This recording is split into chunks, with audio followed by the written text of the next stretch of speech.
गुरु गोरखनाथ नाथ संप्रदाय के एक योगी एवं संत पुरुष थे। उनका मंदिर उत्तर प्रदेश के गोरखपुर में स्थित है। गोरखनाथ के नाम से ही इस जिले का नाम गोरखपुर पड़ा। गोरखनाथ जी के शिष्य का नाम था भैरवनाथ, जिनका उद्धार स्वयं माता वैष्णो देवी ने किया था। गुरु जी ने पूरे भारत का भ्रमण किया और अनेकों ग्रंथों की रचना की। नेपाल के गोरखा लोगों का गोरखा नाम गुरु गोरखनाथ जी के नाम से ही संबंध रखता है। नेपाल नरेश महेंद्र देव उनके शिष्य हो गए थे।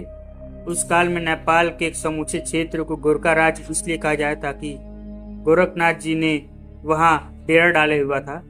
वहीं की जनता आगे चलकर गोरखा जनजाति कहलाई। वहीं से गुरु गोरखनाथ के हजारों शिष्यों ने विश्व भर में घूम घूम कर धोना स्थान निर्मित किए। इन्हीं शिष्यों के कारण ही नाथों की अनेकों शाखाएं हो गई। भारत सहित काबुल, गांधार, सिंध, बलूचिस्तान, कच्छ और अन्य देशों तथा प्रांतों में यहाँ तक कि मक्का मदीना तक श्री गोरखनाथ जी ने दीक्षा दी थी और नाथ परंपरा का विस्तार किया था।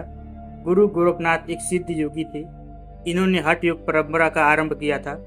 गोरखनाथ जी ने ही नाथ योग की परंपरा शुरू की और आज हम जितने भी आसन, प्राणायाम, मुद्रा आदि योग साधनाएं की बात करते हैं, यह सब गुरु जी की ही देन है।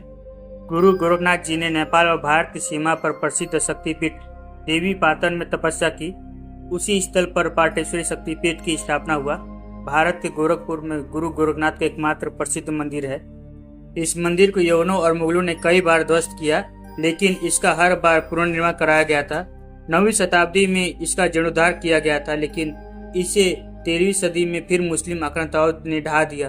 बाद में फिर से इस मंदिर को पुनः स्थापित कर साधुओं का एक सैन्य बल बनाकर इसे रक्षा करने हेतु तैयार किया गया। इस मंदिर के उपपीठ बांग्लादेश और नेपाल में भी स्थित है। संपूर्ण भारतवर्ष के नाथ संप्रदाय के साधुओं के प्रमुख महंत योगी आदित्यनाथ। कोई यह अंदाजा भी नहीं लगा सकता कि आदित्यनाथ जी के पीछे कितना भारी जन समर्थन है। सभी 10 नामी और नाथ संप्रदाय के लोगों के लिए गोरखनाथ का यह मंदिर बहुत महत्व रखता है। गोरखनाथ जी का शरीर और मन के साथ साथ नए प्रयोग करते हुए अनेकों शिष्यों ने देखा। उन्होंने योग के कई नए आसन विकसित किए थे। जनश्रुति अनुसार उन्होंने कई कठिन आसनों का आविष्कार भी किया। उनके अजूबे आसनों को देख लोग अचंभित हो जाते थे। आगे चलकर कई कहावतें प्रचलन में आई। जब भी कोई उल्टे सीधे कार्य करता तो कहा जाता कि यह क्या गोरख धंधा लगा रखा है। नाथ परंपरा की शुरुआत बहुत प्राचीन रही, किंतु गुरु गोरखनाथ जी ने इस परंपरा को सुव्यवस्थित विस्तार किया। गोरखनाथ जी ने इस संप्रदाय के बिखराव और इस संप्रदाय की योग विद्याओं का एकत्रीकरण किया। गोरखनाथ जी का मानना था कि सिद्धियों के पार जाकर शून्य समाधि में स्थित होना ही योगी का परम लक्ष्य होना चाहिए। शून्य समाधि अर्थात समाधि से मुक्त हो जाना और उस परम शिव के समान स्वयं को स्थापित कर ब्रह्मलीन हो जाना, जहाँ पर परम शक्ति का अनुभव होता है।